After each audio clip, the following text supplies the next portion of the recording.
Okay, we're live. Good evening, everyone.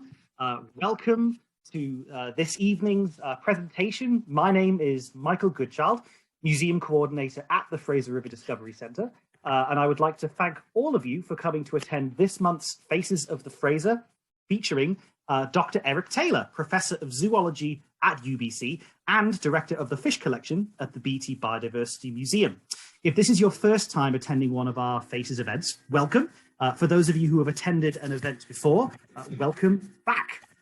So to give you a bit of information, before we begin, I would like to acknowledge that the Fraser River Discovery Centre is located on the traditional and unceded territory of Halq, eméylem and Hutchinson speaking peoples.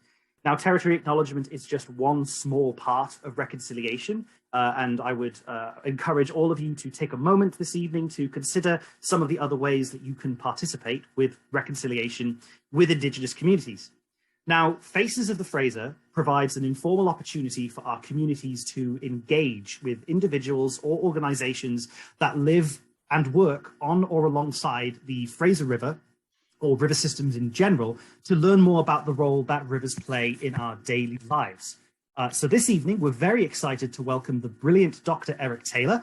Eric, as I mentioned, Eric Taylor is a Professor of Zoology and Director of the Fish Collection at the Beaty Biodiversity Museum.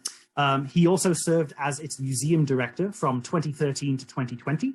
He studies the patterns and processes promoting the origins and persistence of biodiversity and the application of such knowledge to conservation, especially in fish. Now, between 2000 and 2018, he was involved with COSWIC, the Committee on the Status of Endangered Wildlife in Canada, and he also was its chair between 2014 and 2018. Fall of 2021 saw the release of his most recent book, Rivers Run Through Us, A Natural and Human History of the Great Rivers of North America. So I'll post the link to that book where you can purchase it during Dr. Taylor's presentation if you're interested and want to get a copy for yourselves. And I highly recommend it. It's a great read. Now, to ensure everyone's safety during the ongoing pandemic, obviously we have moved Faces to a virtual event. So how this evening will work is that Dr. Taylor will give his talk. And if you have any questions during the presentation, you can post them in the chat where I'll be able to see them. We will also have an informal Q&A at the end, and you're welcome to type your questions then as well, and I will read them out so that your voices get heard. So to make this as smooth as possible, I'd ask that you keep yourselves on mute during the duration of John's presentation. So, excuse me, Dr. Taylor's presentation, my mistake. So without further ado, Dr. Eric Taylor, welcome. The floor is yours. Thank you very much, Michael, for that kind introduction, and thank you to the Fraser River Discovery Centre for inviting me. I've been looking forward to this for some time. My talk is, hopefully it's going to be about 30 or 35 minutes. I've got a couple of videos in there, short videos to sort of break things up a bit. And I'm going to talk a bit about my book, but I'll try not to make it sound like an infomercial. And I'm going to sort of talk a little bit about rivers in general at the beginning, why I kind of wrote the book, and then I'll give a video description of the book, which I think is has usually been received pretty well to break things up a bit instead of having me drone on about it more. And then I'm going to focus on the Fraser River. Specifically with just a few slides, because it's one of 10 rivers I looked at. And then I really look forward to having a good conversation with people who would like to do so. So I will share my screen. And hopefully everybody should see that. And just give me a second to hide all these controls. I assume, Michael, you are going to admit people because it's popping up on my thing, and I'm not going to deal with that. I guess you are. Yeah, that's correct. As people join, I'll let them in. Okay, very good. Right, so here's the title of my talk. Really, it's a general discussion of rivers and what they mean to us, and why I was motivated to write this book. And I thought, just to get us in the mood, that I'd start with a brief video. This is about 2 minutes long, just to get us in the mood. And I'm still trying to hide various things that are floating on my screen. So without further ado, here's the first one. It's about 2 minutes long.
So there you go. That should hopefully got us in the mood a bit. I'll just give a couple more seconds for people who want to read these before moving on. Nope, don't need to see that again. Okay, so rivers, what are they? Well, I think we know what they are, but just to be on the same page, rivers are generally thought of as natural bodies of water that flow within a defined channel. And they usually start as these little tiny things, as shown on the left here, rills. And rills are really the first overland flow of water from melting snow or ice, or from precipitation on a slope. And the one at the left is this in the Rocky Mountain, Fraser Pass in the Rocky Mountains, showing this little tiny little rill in the middle of the picture. Now, as they lose elevation, of course, they tend to gain strength and they gain tributaries of medium depth and width, as shown in the second image from the left. And as they proceed further downstream, they gather lots of volume, lots of flow, larger tributaries, and lots of biodiversity. And typically, but not always, rivers end in the far right in the sea, as shown by the Fraser River crashing into the Salish Sea. And along that entire length, particularly along the latter three, they also tend to gather lots and lots of humans. And the 10 rivers that I've been particularly interested in are shown here, and I'll say more about a bit later. But they have clearly impacted the human experience in North America for at least 15,000 years ago. The time at which, if perhaps even a little earlier than this, humans first crossed into our continent by crossing the Bering Land Bridge. Now, at this point, I wanted to just acknowledge the fact that, of course, is quite obvious. Rivers, someone asked me in a talk once, well, a lot of the things you're talking about the history of people in rivers, and do rivers really impact us in today's world? And I was somewhat dumbfounded by that question, particularly as it happened 2 weeks after the massive floods that occurred in the southern interior and in the lower Fraser River Valley. And I just wanted to take this point to acknowledge the great hardship that people went through during that time period and are still going through, of course. And of course, we wish everybody who was impacted by those floods a very speedy and complete recovery. But I want to focus on, for right now, the more sort of positive aspects of the impacts of rivers on humanity. And there's a very good book by Lawrence C. Smith called Rivers of Power. And it's basically about how rivers around the world, it's a global look at how rivers have raised civilizations and destroyed them at the same time. And he describes the impact of rivers on humans in 5 basic categories, 5 basic benefits that rivers provide humans.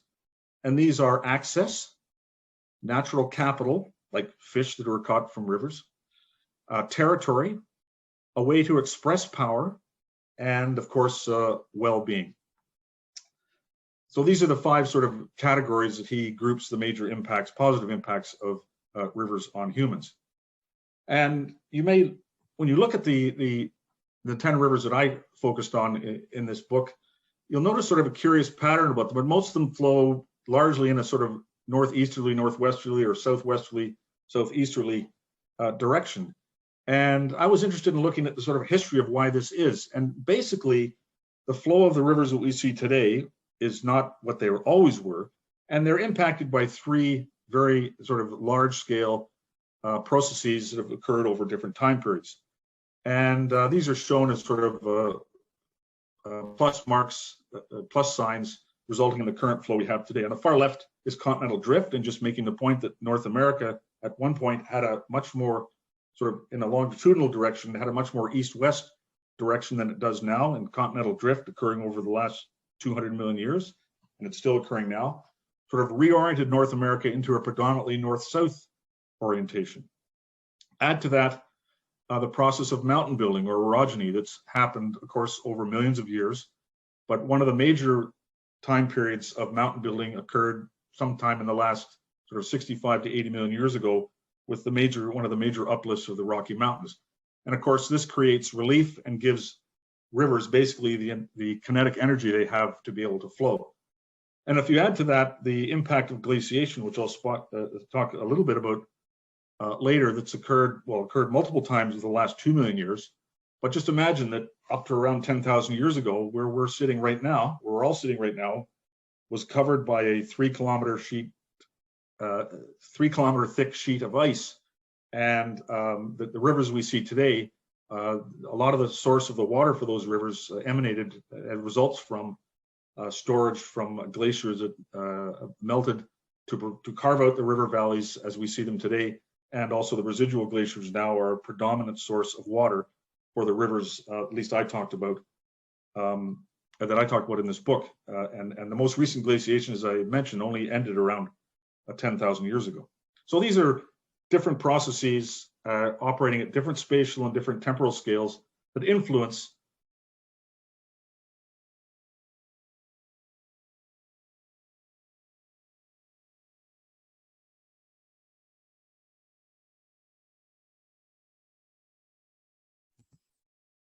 Dr. Taylor, so sorry. I think that you may have been accidentally muted. I did. Okay, we're back. How long ago did that happen? Must have been no more than 10 seconds. Ah, okay. Okay, so we'll just go back for a second. We've got lots of time, I think. Yeah, right. Okay, in my excitement, I must have waved my hand over the mute button. Here we go. Okay, so these 3 processes acting over sort of different spatial and temporal scales have resulted in what I call the great orchestrators of our river's flow, the major drainage divides and the major drainage basins which they define, and which are the basic organizational units that I use to discuss the rivers in the book. And you can see here with my cursor, the Arctic Divide, the Great Divide, the Great Basin Divide, the St. Lawrence Divide, the Laurentian Divide, and the Eastern Divide that break these areas into different drainage basins, each that have sort of a major river within them. And you can see the Mackenzie here. This is why the Mackenzie flows in a different direction than the Yukon River flows, et cetera, have different outlets. So that's the basic template of how we got the structure of the river's flow that we have today, including the Fraser River.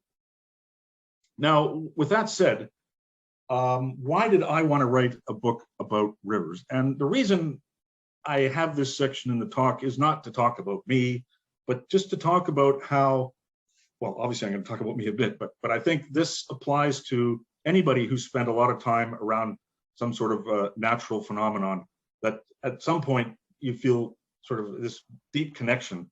And I want to explain what mine is and what at least justified my motivation for doing this. Basically, there's 2 essential reasons why I felt compelled to write yet another book, not me writing another book, but there's lots of books out there about rivers, but why I wanted to write a book about rivers.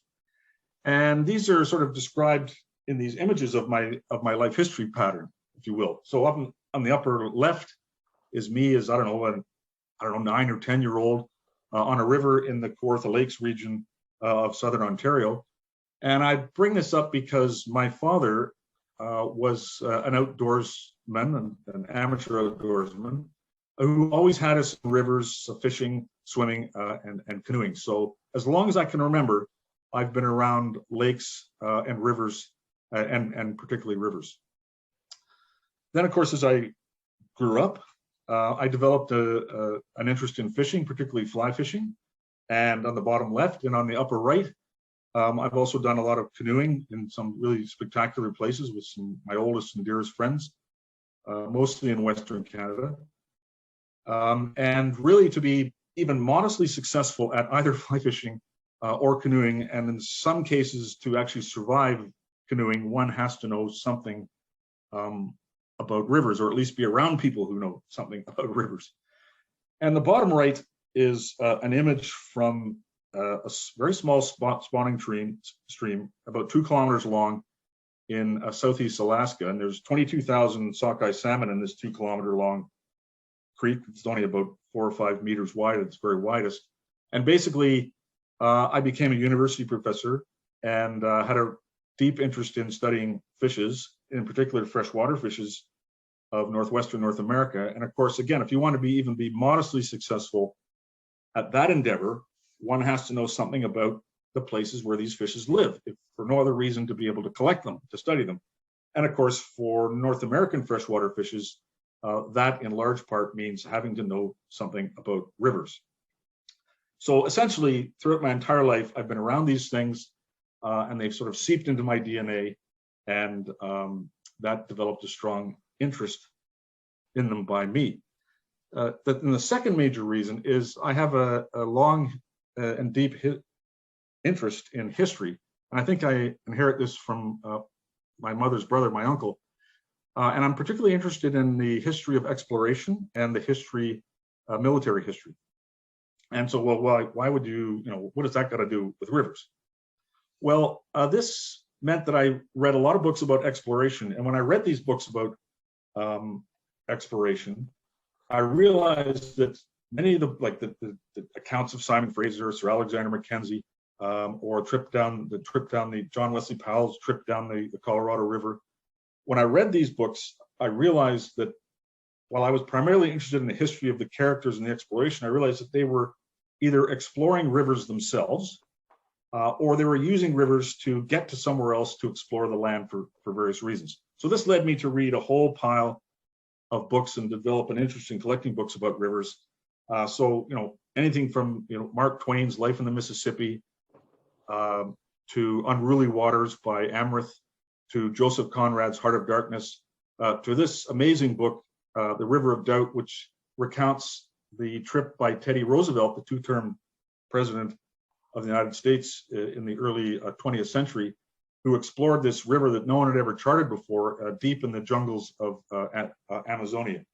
So I found these stories of people just really compelling, and I started to get more and more interested in the actual connection, moving from the interest in the explorers themselves to the connection of the explorers to the rivers that they were exploring.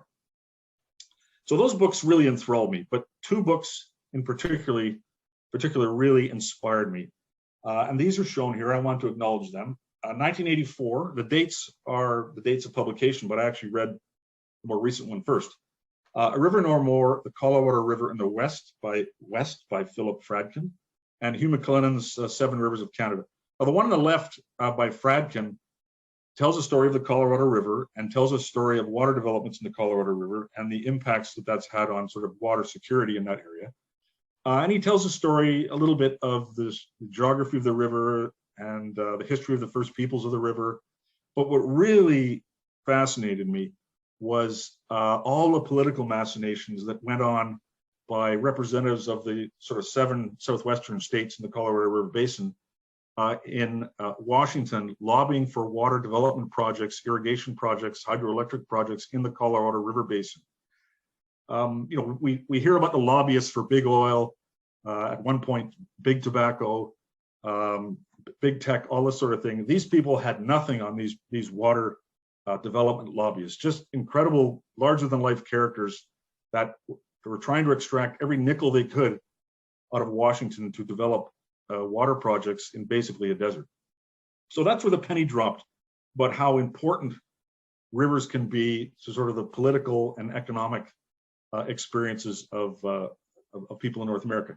The one on the right, Hugh McLennan, of course, well-known Canadian writer, he wrote this in 1961, and it's, as the title suggests, it's a story of 7 rivers of Canada. And in the book, he talks about how rivers made a nation. And I read that book, and when I read it, I said, well, boy, it's been 50 years since someone wrote that book. Probably time for an update.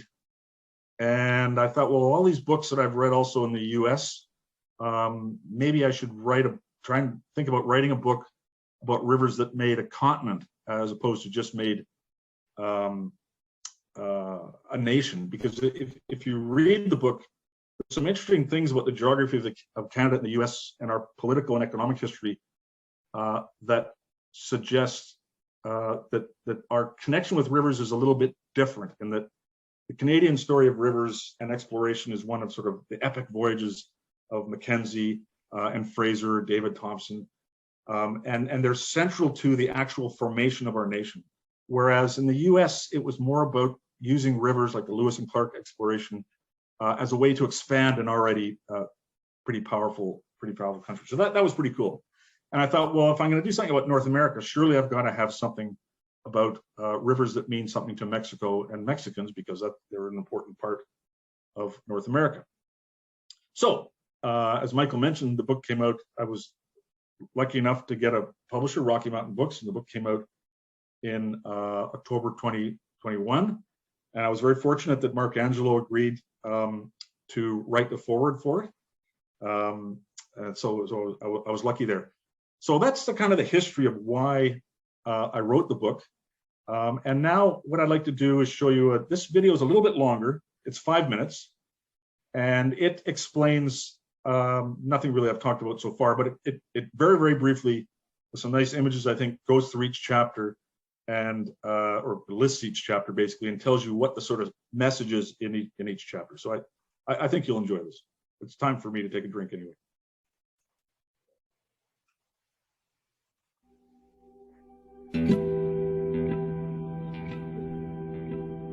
Humans are naturally drawn to rivers.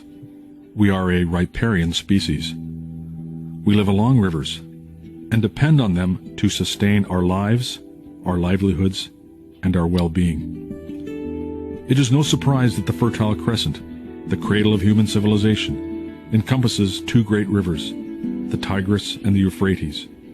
Or, consider that today, 63% of all of humanity's 7.8 billion people live within 20 kilometers of a large river, or that 93% of the world's megacities, defined as those with 10 million or more people, are built along great rivers.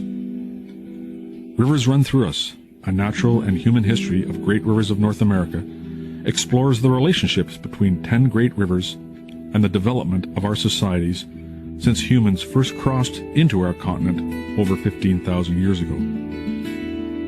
Rivers Run Through Us begins with an introduction to what rivers are, and some of the philosophy of what drives the intimate connection between humans and rivers. Next, Rivers Run Through Us introduces the family of North American rivers and how they formed through massive ruptures in the Earth's surface, mountain building, and the great glaciations.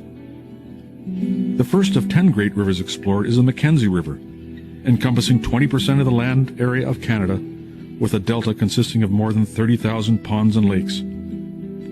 The river valley was the focus of a massive energy corridor proposal in the 1970s, and the inquiry into this proposal set the gold standard for consultative processes and was central to the ongoing evolution of Indigenous land rights in Canada. Next is the Yukon River, site of the last of the world's great gold rushes, and the collective lunacy that the riches of its Klondike River inspired. The Fraser River, the soul of British Columbia, is a sculptor of biodiversity within its basin, especially the myriad populations of its 5 species of majestic Pacific salmon. The Columbia River, builder of an empire, whose muscle was harnessed in the form of great hydroelectric dams that helped to address an unemployment crisis in 1930s America, and whose power was critical to the Allies' efforts in the Second World War. Next are the great conjoined Sacramento-San Joaquin rivers, whose waters transformed a desert into one of the world's agricultural behemoths, but at great cost to biodiversity within their basins. The story of the Colorado River follows a river sacrificed to the ambitions of humanity to build great cities in desert environments. A once idyllic delta now rarely sees any flow of water that originates more than 2,000 kilometers away, high in the southern Rocky Mountains. Steeped deeply in the history of relations between the United States and Mexico is the Rio Grande-Rio Bravo. Today, it forms 2/3 of the international border between the two countries and is a source of ongoing immigration tensions, including scores of drowning deaths every year resulting from attempted crossings of the river. The Mississippi River, Old Man River, the father of waters, the Big Muddy, a massive river system draining 41% of the United States. Control of the Mississippi, once referred to as the body of the nation, was the major strategic objective of America's Great Civil War and the scene of one of its most decisive campaigns, the Siege of Vicksburg. The Hudson River is the shortest of those examined in Rivers Run Through Us, but what an impact it has had. It was crucial to the development of the world's greatest financial center, and its sublime scenery inspired the first great North American school of art, the Hudson River School of Landscape Art. Finally, there is the St. Lawrence River, the Fleuve Saint-Laurent. For thousands of years, it has been the gateway to a continent. The outlet for 20% of the world's fresh water, its seaway transportation system moves the sea 1,000 miles inland. Rivers Run Through Us ends with a discussion of the environmental state of our great rivers and their future, the various threats that they face, from pollution, overuse, and climate change, as well as how we might alter the way we interact with them to rediscover what hydrologist Luna Leopold called a reverence for rivers. To ensure their and our persistence into the future, these great rivers, through which the history of North America has flowed, deserve no less. Rivers Run Through Us, a natural and human history of great rivers of North America, will be published in October 2021 by Rocky Mountain Books.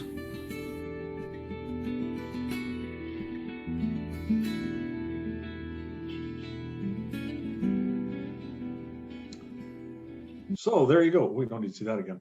There you go. So maybe now you don't have to buy the book. You've seen what the theme is, but I hope you consider it. And of course, it's free at the library too. So the point of this is to get the message out about the specials of these rivers. That's the point of me doing this. Okay, so now I want to switch gears a bit and talk a little bit about the Fraser River. And talk about how the theme of that chapter is how the physicality of rivers is an important factor in structuring biodiversity or the variety of life in a particular area. And of course, the species that I chose to illustrate this point are the provincial fishes of British Columbia, the various species of Pacific salmon. And of course, the Fraser was a no-brainer to include in this book. Because it means a heck of a lot to me. And many people describe it as the heart and soul, or the soul of British Columbia. And it's the largest river system that's wholly contained within British Columbia. The Peace River system, that area that is in British Columbia, is actually bigger, but of course the Peace River is not wholly contained within British Columbia. So with apologies to people who are from or have connections to the Columbia, there's other great rivers, the Columbia and the Skeena and the Taku and places like that. The Fraser River is often considered the heart and soul of British Columbia. Now, part of what I discussed in the book is it sort of has a structure where I talk about obviously give an introduction in each chapter, and then there's a section on the geography and the origin of each river. And I simply just wanted to point out here that, as I've already mentioned a little bit, but the Fraser River, of course, we deal with it every day personally but it has a very, very long, ancient, millions of years pre-human history. And its current shape that we see and flow pattern that we see today, as I sort of described earlier, is a result of essentially mountain building and glaciation. So you can see I've got the major mountain ranges, the Coast Mountains, the Cascade, the Rocky Mountains, etc., sort of encircled in these ellipses to show how the Fraser River really nestles quite nicely within the sort of low areas between these mountains. And on the left, again, just to remind folks that the Fraser River, its current flow pattern, of course, was only established less than 10,000 years ago. And then there's a section on the human history of each of the rivers. And again, here I'm not going to go into any detail, but I just wanted to point out the sort of aspects that are discussed with these rivers. Of course, the First Nations have had thousands of years of occupancy and great use of the Fraser River. And there are, of course, epic stories like Simon Fraser's journey up and down the Fraser River, where no man should tread. And of course, the gold rush in the in the 1850s. And of course, the long history, as anyone from Newest Mystery knows, of the salmon canneries on the lower Fraser River. So there's a very long and deep human connection of British Columbians to the Fraser River, and of course they've impacted our livelihood and our well-being as illustrated, and our heart rate as illustrated in these images here. But what I want to focus on and get a bit more detail about this idea of the river sculpting biodiversity. And I used a quote from Bruce Hutchinson, Hutchinson's book, The Fraser, 1950. It's a beautiful quotation. I just love it. It says, essentially, the story of the river by length of occupancy, by the test of endurance, and by the ordeal of adventure belongs to the salmon, not to man. I think that's just a great quotation illustrating the very, very deep connection, obviously, between the fish that live, and including fishes other than salmon, that occupy the river and live across its landscapes. And I wanted to sort of illustrate this point of how the river, the sort of geographic and geological history of the river, deep in time and more shallow in time, has shaped what we see today in terms of the biodiversity. Not only the fact that there are, I don't know, 30 or so, or 41 or 42 species of fish that inhabit the Fraser River, but the incredible diversity of different populations within species that is so amazingly illustrated by the diversity we see within each of the species of Pacific salmon. And the two examples I wanted to talk about here are the Thompson River coho salmon and the Harrison River or Harrison drainage sockeye salmon. And these illustrate the role of the structure of the river at different scales in influencing the evolution of biodiversity within both of these species. And the first example, and again, I just wanted to remind you that these fish, the diversity we see, and I'll show you a couple of examples of the Pacific salmon within each of these species, at least patterned across the watersheds where they occur today, did not exist in their present form as recently as 10,000 years ago. So the blue dot represents Vancouver. And as I mentioned several times, it was covered by the Cordilleran ice sheet up to around 10,000 years ago. So the fish diversity we have in British Columbia today, whether it be different populations of coho salmon or different species of suckers and dace and salmon, they came almost exclusively, except one or perhaps two species that survived in little tiny things called Glacier Refugium, which I'll describe in a minute, right here, the northeastern tip of Haida Gwaii, right here on my cursor on the northwestern tip of Vancouver Island. The fish we have in British Columbia today came from elsewhere. We're a province of fish immigrants. And this little graphic, which is a little GIF that's shows the, we'll go through it a couple of times. The pink are the Cordilleran, the larger one, and the smaller one, and the Laurentide ice sheets at their sort of maximum extent at around, I think it's 18,000 years ago it'll start. And you'll see that it starts to melt or waste away as the climate starts to warm. And you can see these gray areas that start to increase. And these are providing connection routes between fish that were isolated up, up here in Beringia or south of the ice sheet, either east or west of the continental divide. And this is how we got the fish, including salmon, that we have today. And you can see anyone who's from more eastern portions of Canada, you can see here these Laurentian Great Lakes that form this Lake Agassiz, that form this great aquatic highway that basically took fish from the Mississippi River basin all the way down to the delta of the Mackenzie River. So there are fish like lake chub. That's how they got to the lower courses of the Mackenzie River, was by using these post-glacial aquatic routes dispersing from places where they survived glaciation to where they occur now. And the point here is, I'm just going to let it run one or two more times. If you just focus now on British Columbia, you'll see that obviously British Columbia did not become ice-free in all areas at exactly the same time or exactly the same rate. And what this means is that certain areas of BC were connected to other areas of BC while other areas weren't. And this can explain a lot of the weird things we see in terms of distribution, but it also explains what we have in terms of diversity within particular species. So it can explain the occurrence of particular species, and it can also explain the diversity we see within particular species. So I think we've seen that probably enough. So here we are back with the image that I showed you before, and I just wanted to illustrate again these things called, so here we are at the maximum extent of glaciation. Again, the blue dot is Vancouver. The stippled areas represent these things called glacial refugia. And these are terrestrial areas that obviously have rivers within them. And this is part of the upper Yukon River basin here. This is areas tributary to the Nahanni River here. They were ice-free during the last glaciation. So fishes obviously couldn't survive with the imposition of the ice sheet. So they retreated, if you will, to these refugial areas. So this area is known as Beringia. This area is the Nahanni Refuge. East of the Continental Divide is sort of the Great Plains Refuge. This red arrow here represents the unglaciated portions of the Columbia River, which is basically right here. And the little brown arrow represents the Chehalis River. The lower course of it was also ice-free. So all these fishes are in these areas, and the ice leaves and they recolonize British Columbia from these different refugia. Now, anytime they're isolated in refugia, so may have a group of populations up here and a group of populations down here, they're not seeing each other. And when they're isolated, this provides the opportunity for genetic divergence to occur during these glacial periods, which can last tens of thousands of years. Now, for the Pacific salmon that I'm going to talk about, they used basically the Pacific, the Chehalis, and the Bering refugia.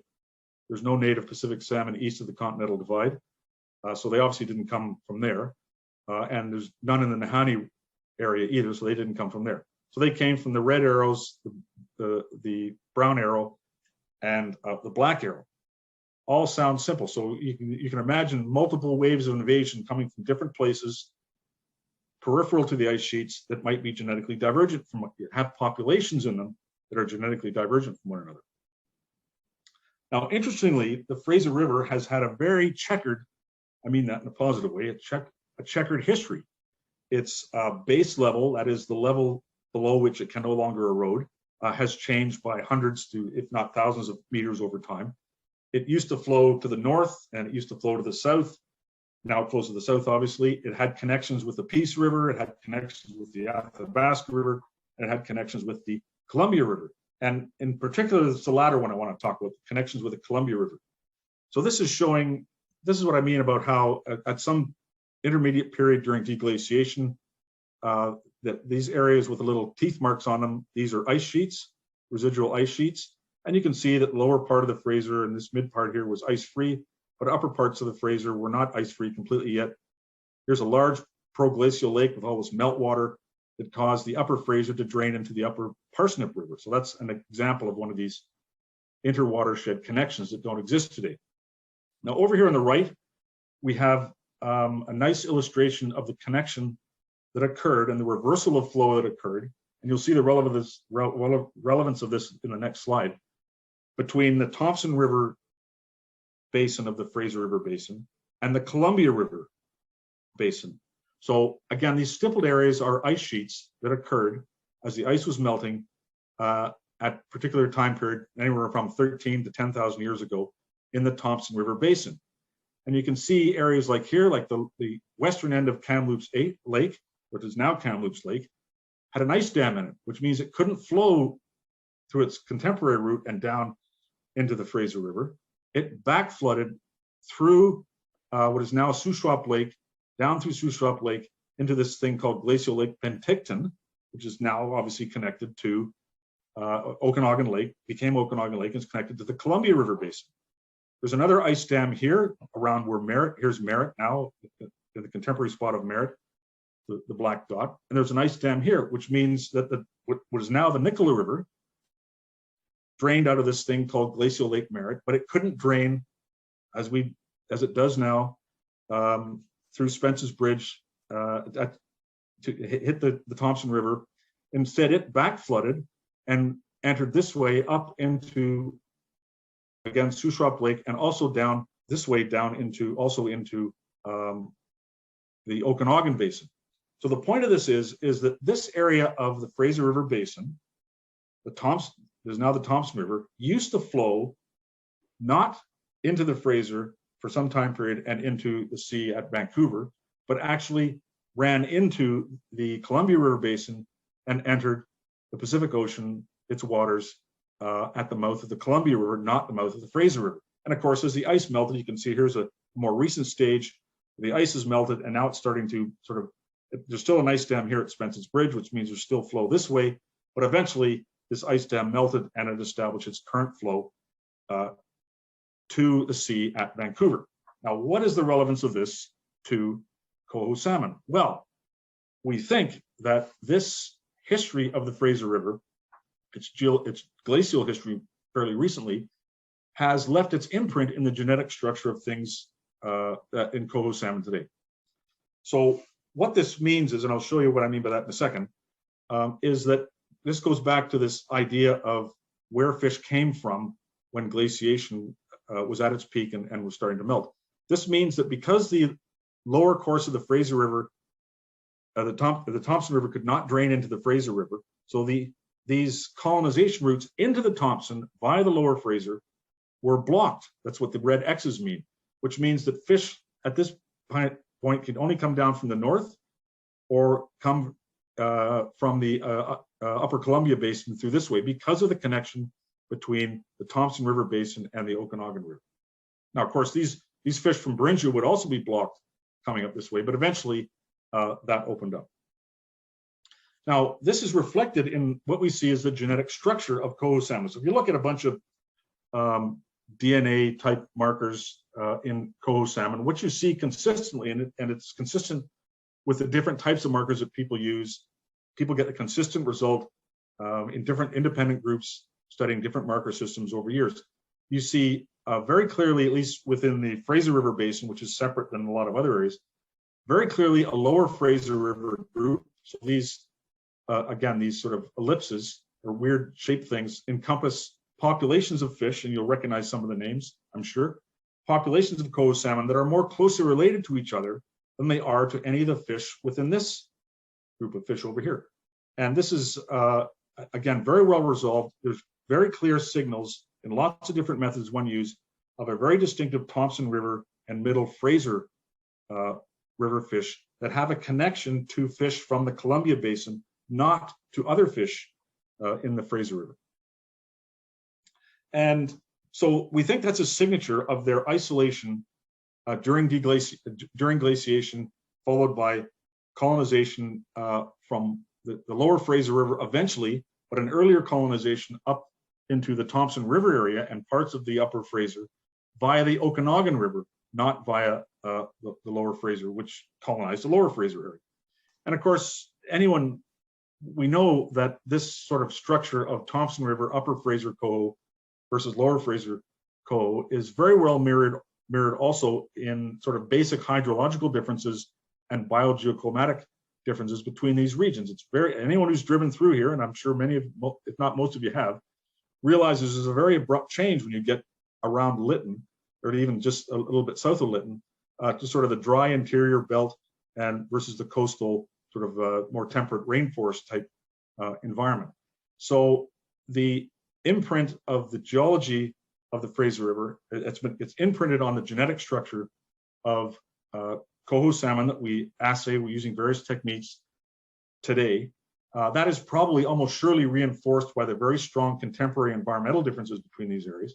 And you can see this when you look at the fish.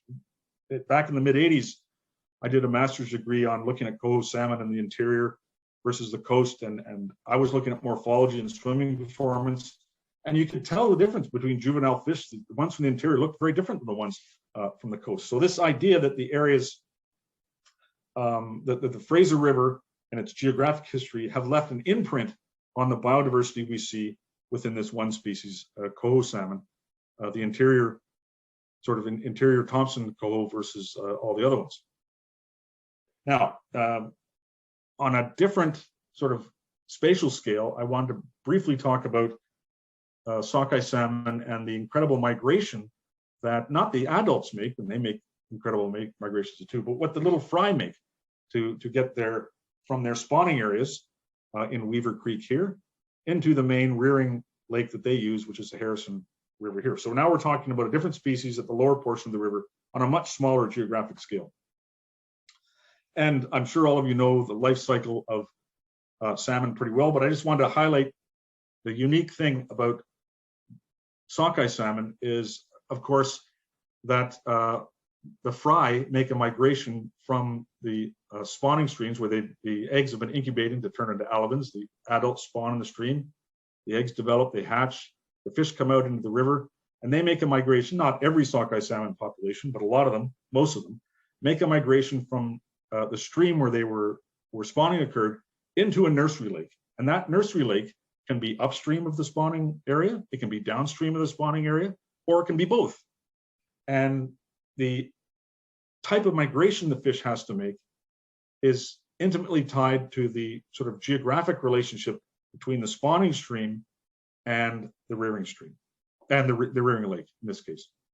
So here's the case for Weaver Creek sockeye salmon. So they're spawning here in Weaver Creek, and of course the spawning channel aids that quite a bit. They've got their rearing lake is mostly Harrison Lake.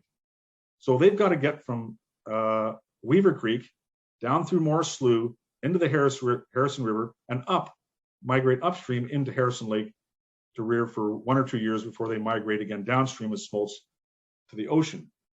Now they're really interesting. So they have to make a fish that's, whoops, where's my cursor gone? Whoop. There it is. So take another example where a sockeye salmon in another river system that's spawning in an outlet below the lake has a relatively simple decision to make. It's just got to swim upstream into the lake to reach the rearing lake. These fish have to make 2 decisions. They have to make the decision to drift downstream in the Weaver Creek system into Morris Slough, and then once they hit the Harrison River, they've got to switch their migratory tendency and swim upstream against the current into the lake. So the migration that those fish make, which is critical to them completing their life cycle, is directly impacted by the geographic relationship between the spawning stream and the rearing lake. And they have this amazing adaptation in order to help them do this. And that is they have a very strong innate directional bias to orient themselves in a north or northeastern direction. And I'm going to show you this in the next few slides. And the blue arrows represent, so in other words, what they do is experiments have put these fish, and they've shown that it's an inherited characteristic. They put these fish in a bucket with exposure to moonlight or take the moonlight away, and they just record what's the average directional orientation of the fish. Are they with their head being the pointer, if you will? Are they facing to the south, to the east, to the west, or to the north? And when you do this, these fish have a consistent bias to orient in a northeastern direction. And if you think about it, from where their spawning stream is, a northeastern direction for them to swim is not going to get them anywhere. It's going to get them into these areas that are not their natal spawning stream. But it will, if they keep it up, and particularly if it strengthens, it will eventually get them into Harrison Lake. And initially the response is weak. That's what the narrow arrows are showing. And as the fish age and as they move down the stream, the directional bias becomes much stronger. And if you put these fish in a magnetic field, and fish are very sensitive to magnetic fields, and it's thought that the adults might use sensitivity to magnetism to orient in the ocean. If you switch the magnetic field, the pole, they still maintain this northeastern bias. So we just scroll through, they go down into Morris Slough, and they go down into the Harrison River, all still maintaining this north or northeastern direction as symbolized by the direction the fish is going. And eventually they reach Harrison Lake by having this directional bias. And the directional bias strengthens if you expose them to Harrison River water, something they've never seen before. So when they first are hatched and they first emerge in the stream here, they haven't seen Harrison River water before. But if you expose them to Harrison River water experimentally, before they actually reach the Harrison River, this northeastern directional bias strengthens in them, which again is consistent with this idea that they're maintaining their heads upstream, and once they hit the right cues of smelling, presumably if I smell the Harrison River water, they start swimming upstream. So this again illustrates on a different, and this has evolved clearly since the ice lift as well, but it's on a much smaller spatial scale, and it illustrates how the geographic character of the river systems have influenced the evolution of biodiversity, in this case, not in genetic markers like I showed with coho salmon, but in terms of genetically or inherited behavioral traits that get them from their spawning stream into their rearing lake, which is critical for them to complete their life cycle. Okay, so that's all the good news. Basically, that how the river has helped to structure the biodiversity we see in these fish. And there's some interesting articles out there that talk about how, and clearly the relationship is reciprocal, although perhaps not at so grand a scale. And what I mean by that is, clearly we know now that the biodiversity of salmon, or salmon in the streams, impacts other aspects of biodiversity through their decaying carcasses, etc. But also there's some interesting studies showing how hundreds and thousands of years of fish spawning in streams actually influences the underlying geomorphology of the river, which is, so it's not just a one-way relationship. The fish are impacting the river as well. In fact, some people think that, well, that's an indirect cause, but some people think that the lack of dredging in the Nooksack River to protect spawning grounds of salmon might have contributed to, and the low numbers of salmon that don't disturb the gravel so much might have increased the extent of the flooding in the Nooksack River, but that's another story. Okay, I just wanted to finish off with making the point that these fish in this river have had a long, long history, and they affect each other well before humans came on the scene. And after we've come on the scene, a lot of which is directly related to us, the current state of Fraser River salmon, amongst other salmon in British Columbia, is not great. So here are just two examples I wanted to show. The one on the left are spawner index counts for steelhead trout in the Thompson River complex, gone from around 35, typically 2,000 to 3,000 fish, down to well under 100 in the current year. And the one on the right shows the trend in spawner abundance, that dashed line on the right, for North Thompson River spring Chinook salmon, that again has plummeted over the last 3 generations. So, and these are representative of, it's not just these two populations or population groups where this is occurring. This is a consistent trend that one sees in some cases for steelhead, basically coast-wide, but in other cases you see for multiple species of salmon in the Fraser River Basin. And there's a lot of text here, but I'll just summarize it. These are COSEWIC assessments for different species and species groups of salmon in the Fraser River Basin alone. So sockeye salmon, 3 extinct, 9 endangered, 2 threatened, 4 special concern. Chinook salmon, 11 endangered, 4 threatened. The Thompson River coho that I talked about, they're threatened under COSEWIC. And you can see the steelhead there. I won't read them all out, but there's a lot of populations and population groups of Pacific salmon in the Fraser River Basin alone that meet quantitative criteria for these assessments of at-risk status. Now, strikingly, so there's 34 of those assessments that are some level of heightened risk of extinction with Canada. Not one, despite their assessment by COSEWIC, not one has been legally listed by the federal government. And what that means is not one of those populations that I talked about benefits from Species at Risk Act, SARA, legal protection or recovery initiatives. So if something is listed under SARA, it's mandated by law that one has to engage in recovery initiatives and report regularly on a public website where everyone can see what progress has or has not been made. Because they haven't been listed by the federal government, none of the Fraser River Pacific salmon or provincial fishes benefit from that designation. And my final slide is just here I just wanted to advertise this website that I've set up. Some of you may have seen it. It's called Pacific Salmon and Steelhead Trout Watch. And I don't know if you've tried to look at government websites, provincial or federal, trying to figure out the status of various salmon. It's virtually impossible. They're poorly organized. The information is incredibly cryptic. You can't figure out anything. And people ask me, even though I don't necessarily specialize on salmon, how are the salmon doing? I always found it very difficult to find any information. So I set up this website, and what I do is I do the hard work, get some weekly updates from various people like Rob Bison in the Kamloops office of MOE, who's an exception, does a great job, or the Pacific Salmon Commission, which also does a great job for Fraser River sockeye and pink salmon.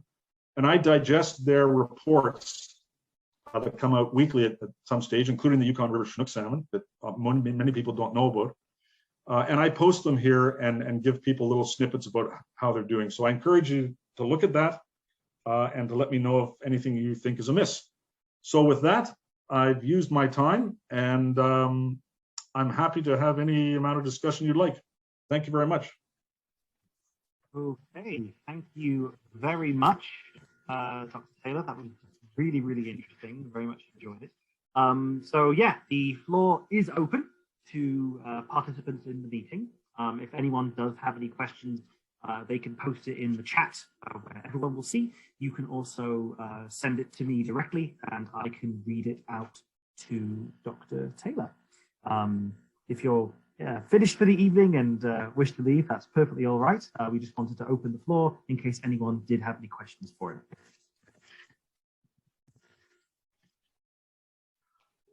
And yeah, if you think of something later, feel free. I'm happy to answer questions via email at a later time as well. So I received a question for you. It's basically, of the various species of Pacific salmon that kind of live in BC's river systems, is there a particular species that has interested you the most? And if so, why? Yeah, that's a good question. Anyone who works on fish gets that question a lot. Oh boy, you know, wow. Well, I would say, you know, for reasons that go back into my history, which I won't bore you with, you know, certainly coho and Chinook salmon, where I sort of cut my graduate school teeth.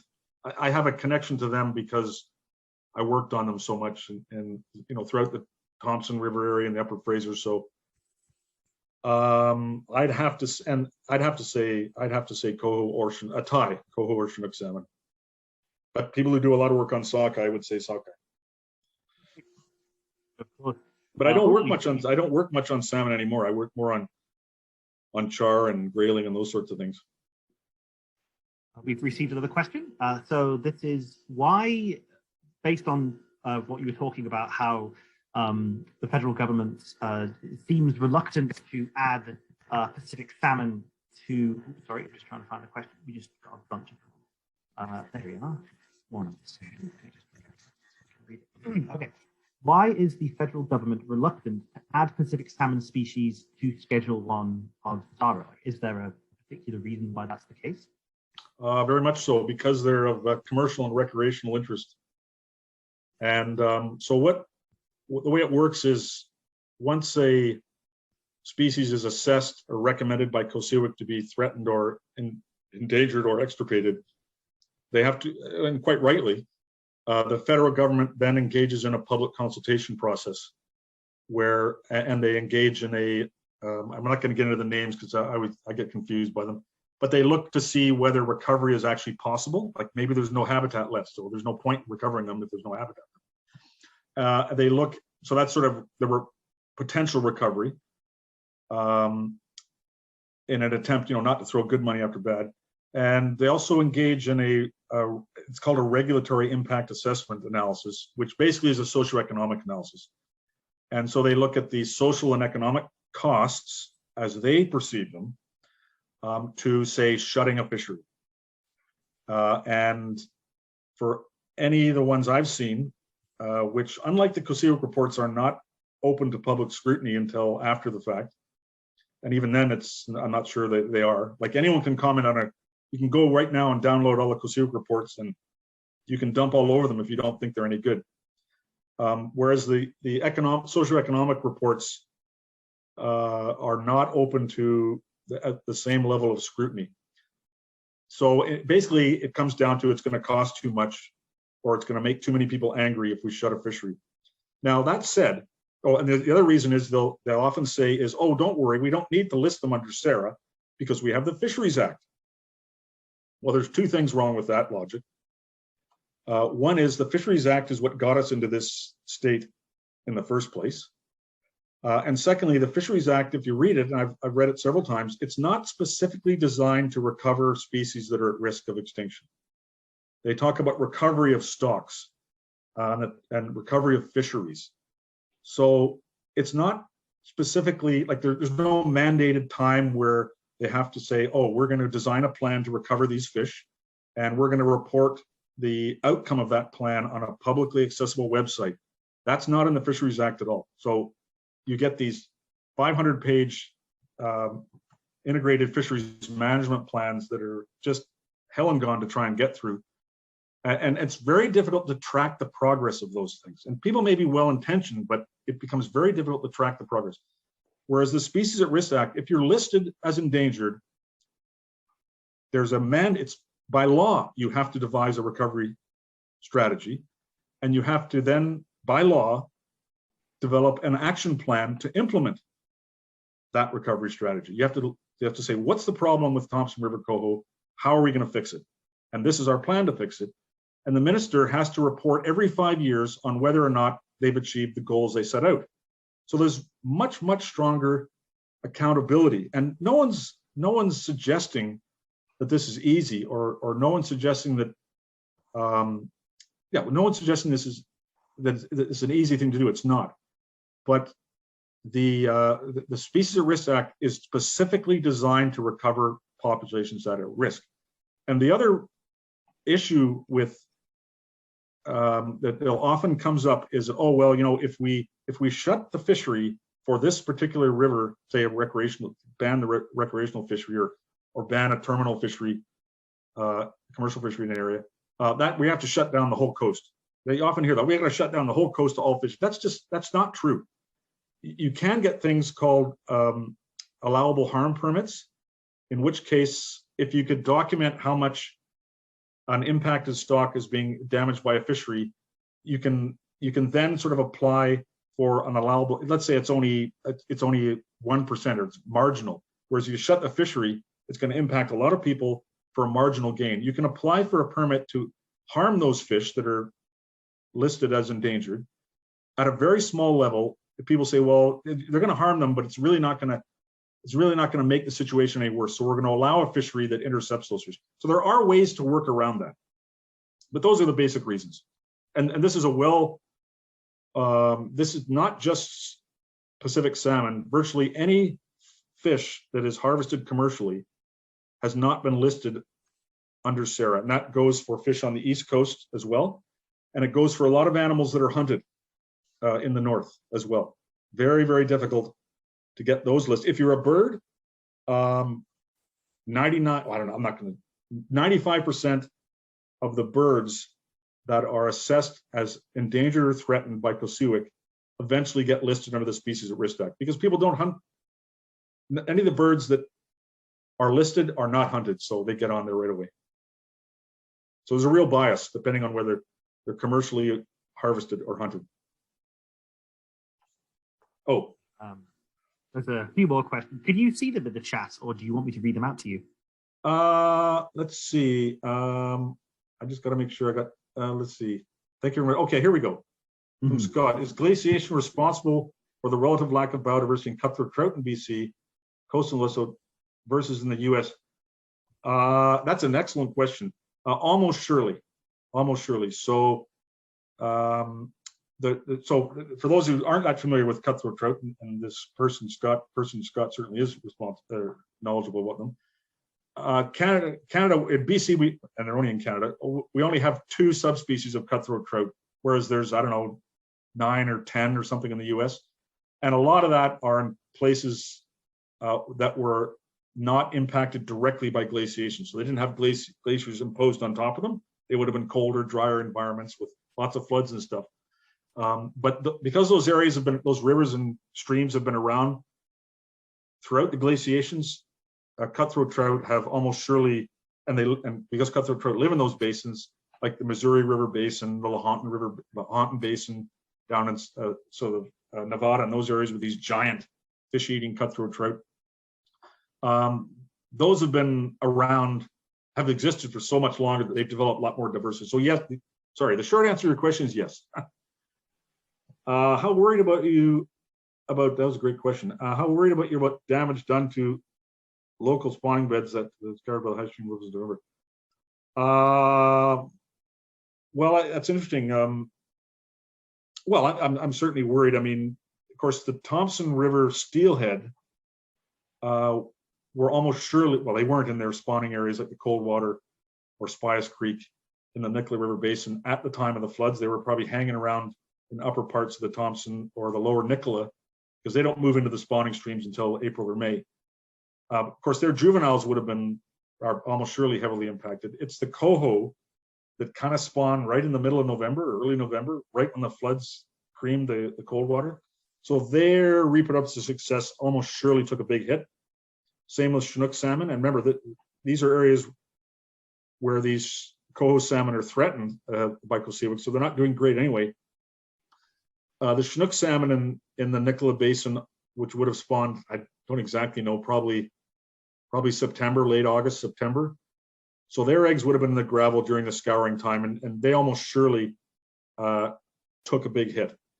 And of course, you know, fish have been putting up with this sort of thing for millennia.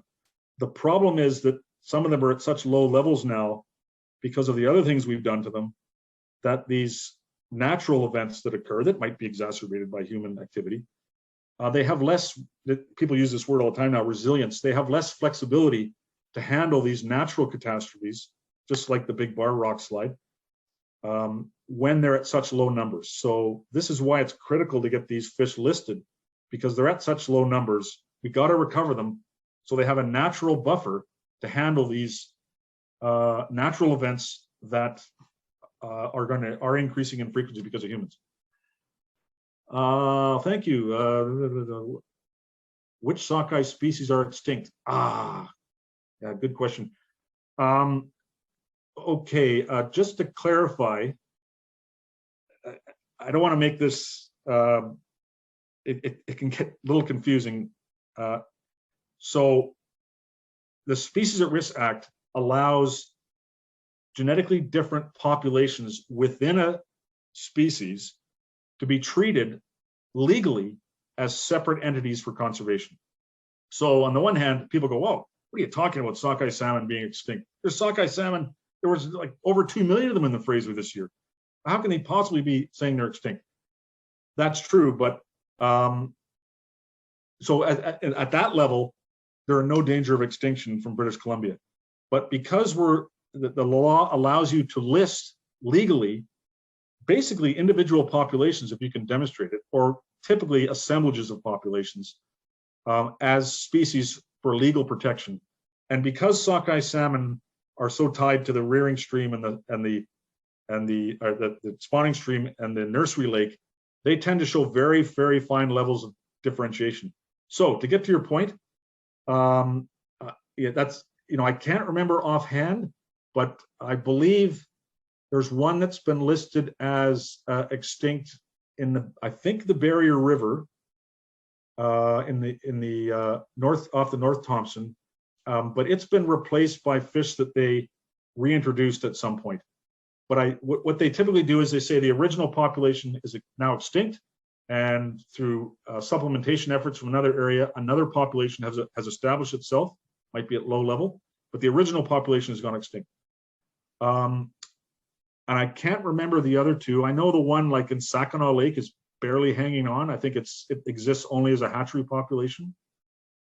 And I can't remember the other one, but if you pop me an email, I can either give you the website that lists them all, or I can find out for you and send you the names, because that's all public. That's all on the public registry website.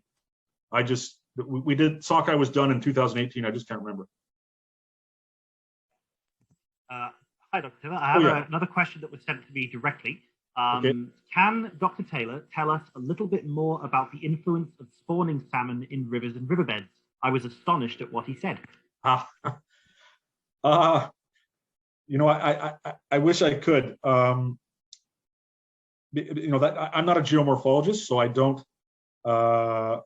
That's not my study area. What I can do is send you the paper, the citation, or I can actually send you the paper by, I believe, some people in Washington State that did this. And what they did is they looked at, I think, indices of the slope of the river and associated that with very variable numbers of salmon that were spawning across different years. And they showed that the more salmon that were spawning, the greater was the bed.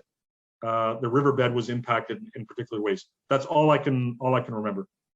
But I'm happy to send you the reference because I cited it in my book. So yeah, that happens. And we all know about bears dragging salmon into the woods and fertilizing the trees and plants, and more birds go to the areas that pollinators go to more areas that have bigger trees because the salmon fertilize them, all that sort of stuff.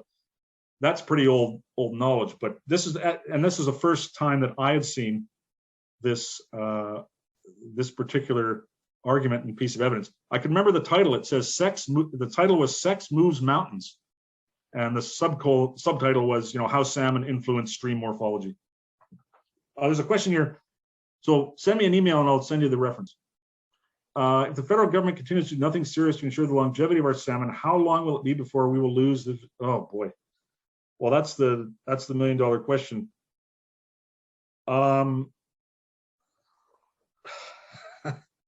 Yeah, I mean, if you look at like the Chilcotin River, and I believe there's two or three main spawning areas for steelhead in the Chilcotin River basin that they monitor. That has an estimate of 62 fish returning this year that will spawn in the spring, steelhead trout. So you can imagine that if a flood happens in the spring, and so that's across 3 rivers, 3 spawning areas. So you've only got 20 in each river system now. And each river system, each tributary is subject to its own potential environmental disasters that can happen, rock slides, flooding, whatever. So now you've only got 20 in each one. And typically in salmon, not every single fish that spawns has exactly the same reproductive success, or not all of them contribute to the next cohort. So you could have as small as maybe 10 fish or 15 fish that are contributing to the steelhead population, rearing population of juveniles the next year in that particular river system.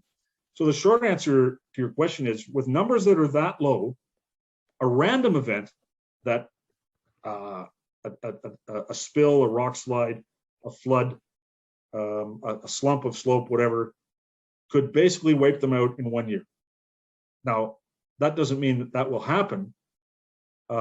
These fish, I think, have a remarkable tendency to hang on at low numbers, and I think they will, as long as we don't. The only thing that'll wipe them out completely, very quickly, is overfishing, and we can and we have restricted fishing quite a bit. There's been no recreational fishing on the Thompson River for at least, or steelhead anyway, for at least a couple of seasons.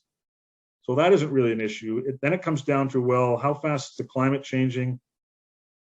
And will there be a point where, there may be a few fish coming back, but the river temperatures are so hot in the summer that, the reproductive success of those fish that are rearing in there that have to sit in those rivers for 2 or 3 years is so low that most of them die.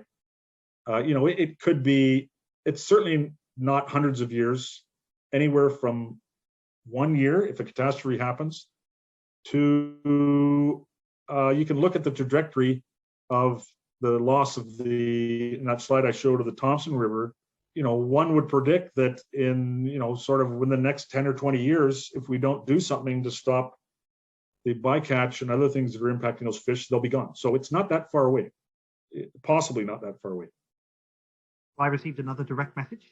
Yes. Your explanation of the reciprocal influence of the fish and the river is fascinating. Do you have other examples of this from the other rivers you discuss in your book?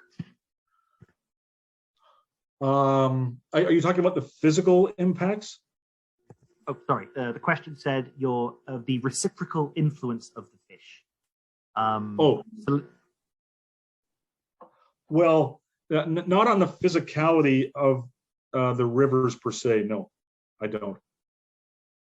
If you're talking about how they impact humans, of course, every chapter. Well, not every chapter has that.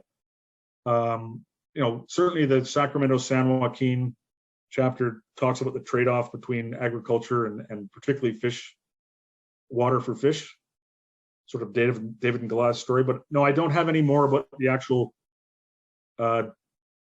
impact of fish on the geography of the rivers. But again, if you drop me an email, I'll send you the paper, and I'm sure they'll have references in there to that. But I think it's pretty novel finding, actually. I don't think there are that many examples. I have one more direct message I'll relay to you now. So, Can Dr. Taylor speak to updated climate change projections for Fraser River flooding? In short, is Metro Vancouver doomed? Oh, that's well out of my area of expertise. I live at 20th and Cambie, so I'm kind of high up, so I'm not too worried about it right now. I don't mean to be. It's not funny. I can't really answer that. Certainly lower areas, well, you've seen what happens just with rivers flooding, let alone the rise in sea level. But on the other hand, apparently, certainly the flooding in the lower Fraser Valley was unprecedented in the extent of damage that it did. It was not unexpected.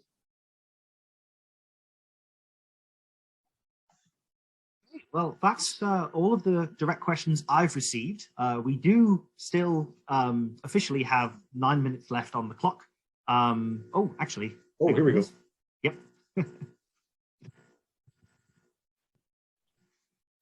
Okay, so I recently learned about pygmy longfin smelt population in Harrison Lake, which I understand became landlocked after glaciation when Harrison Lake was originally a saltwater fjord. Are you aware of any other similar landlocked species? Yes, in fact, I am. A slight wording change. Technically, they're not landlocked because they could, if they wanted, as the sockeye do, migrate to the sea. But I take your point. Yes, well, actually, there's also a resident longfin smelt population in Pitt Lake. Probably not to no one's surprise. It's a tidal lake. So they got trapped in there. Well, I don't think they got trapped in there. They certainly got sort of injected. Okay, so when the ice left, the land stayed down. And when the ice left, it created a huge amount of outflow of water, which raised the sea level, which pushed the Salish Sea, all the way up to around Chilliwack, that low-lying area. So that's why Pitt Lake has things like these smelt in them that are derived from fish that live most of their life in the ocean. And they've just adapted to, it's a huge lake, it's like an ocean anyway, like the inland sea. So they've just adapted to living their whole lives in Harrison and Pitt Lakes, and they can abandon the dangers of migration through the Fraser River river where they're going to get slurped up by a sturgeon, or a bull trout's going to eat them or something like that. They can do quite well living in those lakes. Now, to answer your question, yes, there are hundreds of populations of three-spined sticklebacks that live now in isolated lakes that truly are landlocked. So the east coast of Vancouver Island, Seashell Peninsula, areas that kind of rise quickly, particularly the west coast of Vancouver Island, have sticklebacks in them that are clearly a marine species. that got there when the sea rose, flooded the lakes with sticklebacks, the sea dropped, and the sticklebacks are stuck there. And they've adapted very, very nicely to living in freshwater. Kokanee, of course, you probably know kokanee. Freshwater sockeye salmon are another classic example. Kootenay Lake, which is separated from, as a migration barrier, natural migration barrier at Bonington Falls, where there's a dam now, a hydroelectric dam on the Kootenay River. Those fish clearly got in there when that falls did not exist and sockeye migrated into Kootenay Lake, spawned in the tributaries. The falls formed, and the sockeye, some sockeye that normally went to the ocean, for whatever reason, every year, some small number decide to stay in the lake. And they stayed in the lake, and the sockeye couldn't get in there anymore to compete with them. And now you got a lake, or used to be, still, you got a lake now of kokanee. So kokanee are another classic example of a fish that live in some cases in landlocked lakes because they colonized from the sea, and now that connection is gone. So sockeye and sticklebacks are two others.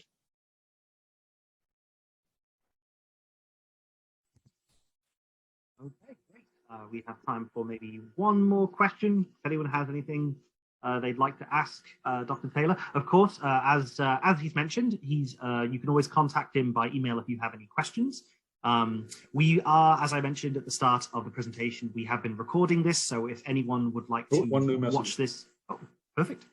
Yeah, and Karen, last name unknown, obviously, very helpfully put the link there to the paper about sex moose mountains.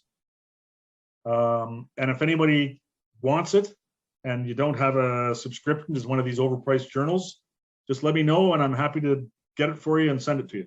It's pretty cool. One new message. Let's see. Thank you for the link. Very cool. Thanks. Thanks for the intro talk.